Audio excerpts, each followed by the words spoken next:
Hi and hello, welcome to relief the mind. ഇന്ന് ഭൂമിയിൽ ഒരുപാട് രാജ്യങ്ങളുണ്ട്. ആ രാജ്യങ്ങളിൽ ഏതെങ്കിലും ഒരു രാജ്യം ഒന്നായിട്ട് നശിച്ചു പോവുകയാണെങ്കിൽ ഈ ഭൂമിയെ തന്നെ നശിപ്പിക്കാൻ കഴിയുന്ന ഒരു രാജ്യമുണ്ട്. ആ രാജ്യം ഇല്ലാതായി കഴിഞ്ഞാൽ ഈ ഭൂമി 100% നശിക്കും. അങ്ങനെയുള്ള ഒരു രാജ്യം അതേതാണ്? റഷ്യ.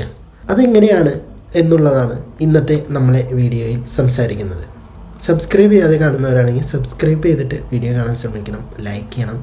നിർബന്ധമായും നിങ്ങളുടെ അഭിപ്രായങ്ങൾ താഴെ കമൻറ്റ് ബോക്സിൽ രേഖപ്പെടുത്തണം.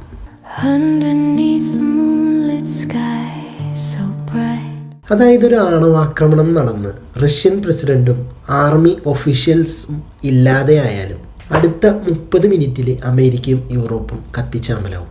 അങ്ങനെ ഒരു ഓട്ടോമാറ്റിക് ന്യൂക്ലിയർ സിസ്റ്റം റഷ്യയിലുണ്ട്. അതാണ് ഡെഡ് ഹാൻഡ്. ഞെട്ടിയോങ്ങൾ.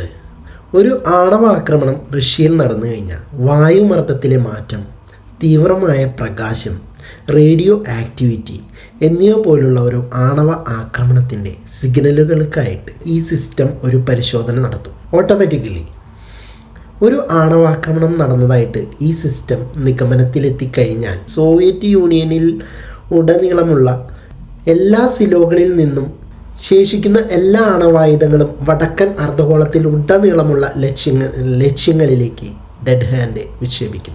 ഇതൊരു ഓട്ടോമാറ്റിക് സിസ്റ്റമാണ്. അതായത് ഇപ്പോൾ നിങ്ങൾക്ക് മനസ്സിലാവുന്നുണ്ടോ എന്ന് എനിക്കറിയില്ല. അതായത് ഈ റഷ്യൻ പ്രസിഡൻറ്റോ ഭരണാധികാരികളോ ഒക്കെ ഇല്ലാതായി, ആ രാജ്യം തന്നെ ഇല്ലാതായി എന്ന് വിചാരിക്കുക. അടുത്ത 30 മിനിറ്റിനുള്ളിൽ യൂറോപ്പ്, ബ്രിട്ടൻ, അമേരിക്ക എല്ലാം കത്തിച്ചാമ്പലാവും. ആ രീതിയിലുള്ള ഒരു ഓട്ടോമാറ്റിക് ന്യൂക്ലിയർ സിസ്റ്റമാണ് റഷ്യയിലുള്ളത്. അതായത് റഷ്യയുടെ കയ്യിലിരിക്കുന്ന 6K ന്യൂക്ലിയർ ആയുധങ്ങളിൽ ആക്റ്റീവ് ആയിരിക്കുന്നവയുടെ 95% ലക്ഷ്യം വെച്ചിരിക്കുന്നത്, ഓൾറെഡി സെറ്റ് ചെയ്ത് വെച്ചിരിക്കുന്നത് അമേരിക്കയും ബ്രിട്ടനും മൊത്തം യൂറോപ്പിലേക്കാണ്. അപ്പോൾ റഷ്യയെ തൊട്ട് കളിക്കുമ്പോൾ സൂക്ഷിച്ച് തൊട്ട് കളിക്കണം. അതായത് റഷ്യയെ അങ്ങനെ ഇങ്ങനെയൊന്നും ആർക്കും ഒന്നും ചെയ്യാൻ സാധിക്കില്ല എന്നതിന് അത് എല്ലാ രാജ്യങ്ങൾക്കും അറിയാവുന്ന കാര്യമാണ്. ഓക്കെ, ഇതുപോലുള്ള കുഞ്ഞു കുഞ്ഞു അറിവുകൾക്കായിട്ട് ചാനൽ മറക്കാതെ സബ്സ്ക്രൈബ് ചെയ്യാം.